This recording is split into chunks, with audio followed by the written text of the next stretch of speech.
Chegamos ao quinto e último tópico da nossa lição: Jesus sempre o mesmo. Pergunta A: o que está escrito sobre as duas naturezas de Jesus? Até o tópico anterior, a ênfase foi no aspecto prático do amor, né? Bom, o Juan enfatizou esse ponto e achei muito importante, no que diz respeito à hospitalidade, ao casamento e também ao respeito a outras pessoas. Agora vamos concluir falando sobre a quem devemos ter e expressar o maior amor, né?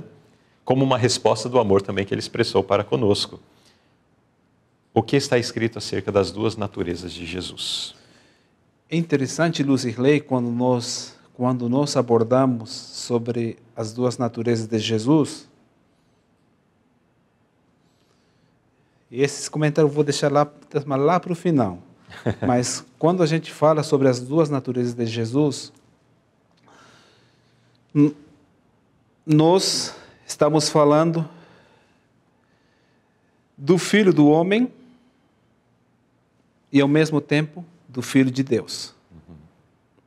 O Filho do homem é o mesmo que o Filho de Deus, que é Jesus Cristo.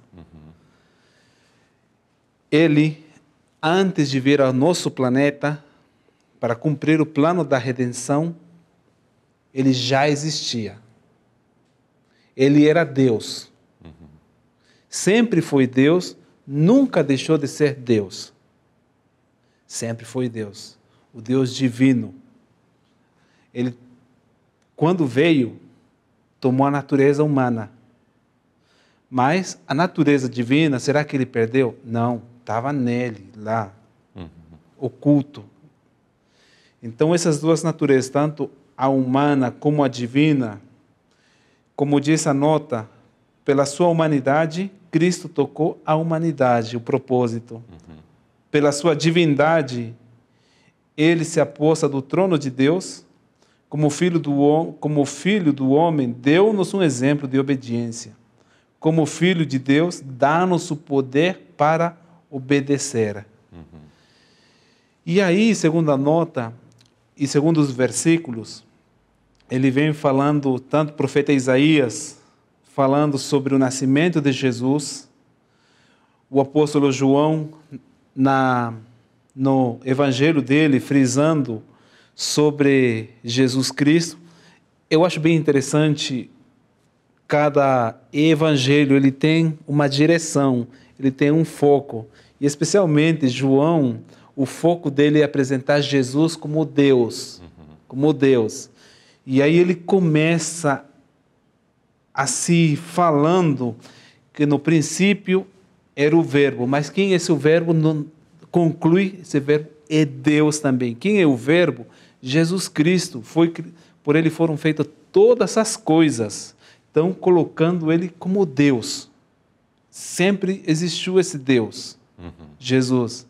Agora a natureza humana veio ao mundo após 4.000 anos de decadência, tomou a nossa natureza humana, foi semelhante a nós, foi tentado em todos os aspectos, mas sem pecado. Venceu. Então, o que me chamou bastante a atenção sobre a natureza humana e divina de Cristo. E eu acho interessante, até a gente comentou lá nos bastidores, e já foi estudado também, tanto Hebreus capítulo 1 e Hebreus capítulo 2, as duas primeiras lições do trimestre. As duas primeiras lições, eles abordam sobre a natureza divina e a natureza humana de Cristo. Cada capítulo aborda uma natureza de Cristo, a humana e a divina. Por isso que é essencial, estamos falando sobre a base, sobre o atributo, sobre a qualidade do amor que é Jesus Cristo. Que se revelou, né, entre nós exatamente por esse amor. Exatamente. Por esse amor supremo. Muito bem. E a pergunta B, como Cristo perdeu algum de seus atributos divinos durante sua encarnação? Explique. Aí eu vou trazer esse comentário agora, porque hoje surgem várias ideias que rebaixam Jesus, ele não sendo Deus. E quando ele tomou a natureza do homem, ele perdeu os atributos. Primeiro, uma tese que é apresentada, Jesus ele se tornou Deus após o batismo dele. Biblicamente, a Bíblia, ela confirma aquilo? Não. Biblicamente, não. Jesus, ele é inferior ao Pai, mas ele é Deus. A Bíblia considera esse ponto e confirma essa tese? Também não. E tem outras teses que deixam Jesus menor do que o Pai. Mas, quando ele veio a nosso mundo, tomou a natureza humana, após a ressurreição dele, ele foi para o céu. Ele levou com ele a natureza humana. E está com ele, estará com ele pela eternidade. É por isso que lá no céu, quando nós estudemos o amor, que vai ser o estudo pela eternidade, o plano da salvação, as marcas ficarão com ele, para demonstrar esse amor. E quando falamos sobre os atributos divinos, aí estamos falando sobre os atributos incomunicáveis que somente a divindade tem. Estamos falando sobre a onipotência, a onipresença, sobre a onisciência, a eternidade, doador da vida, a imutabilidade. Será que Jesus, quando esteve aqui, tomou a natureza, e quando voltou para o céu, ele deixou todos esses atributos? Ou algum deles? Ou algum deles? De jeito nenhum. A palavra de Deus e a inspiração, ela é contundente, diz não. Jesus, até hoje, né, fala, mas Jesus veio, então, tomou a natureza humana, levou com ele a natureza humana. Então, ele não tem com ele a onipresença. Ele é onipresente. Porque se ele perdesse um dos atributos divinos, um dos atributos incomunicáveis, ele deixaria de ser Deus? Para quê? Perder um pela raça humana ainda? Não.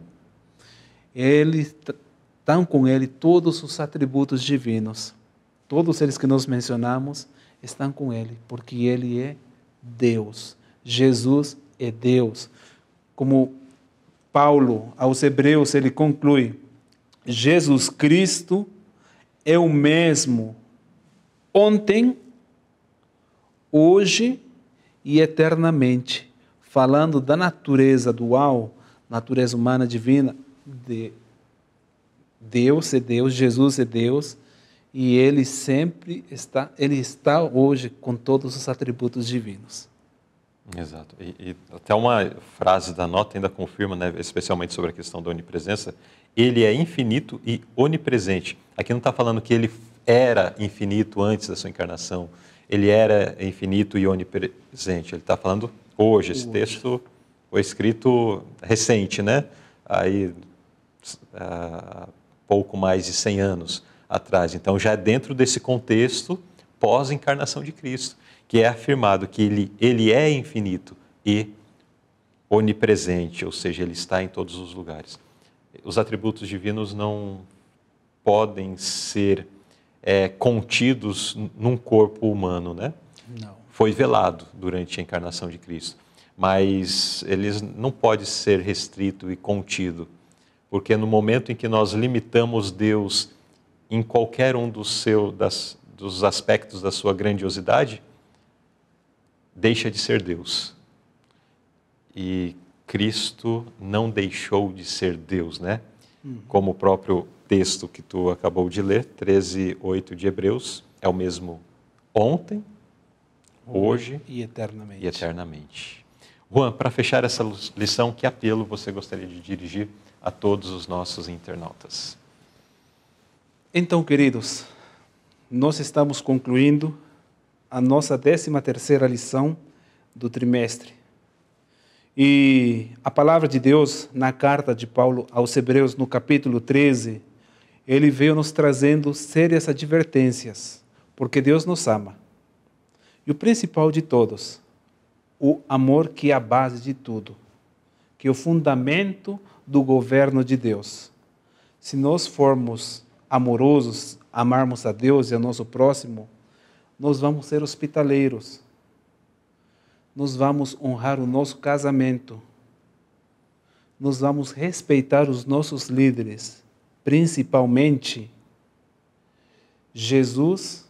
Nós vamos continuar reconhecendo Jesus como Deus, que Ele é a base do amor que deve estar em nossos corações. E para isso, hoje, eu faço um apelo para você. Se nós estamos falhando em qualquer um desses pontos, a palavra de Deus nos diz, volta ao primeiro amor. Vai ser um desafio, mas com a ajuda de Deus, nós vamos conseguir, vamos vencer e seremos de fato os cristãos que o mundo está precisando para nos abalar o nosso planeta. Nós de fato precisamos ser luzes, sermos transparentes, sermos, com a ajuda de Deus, as melhores pessoas que esse mundo está precisando. Que Deus te abençoe, que Deus te dê sabedoria, que Deus nos ajude a sermos pessoas de fato sinceras, cristãs, que reflitamos o amor para toda a humanidade. Amém.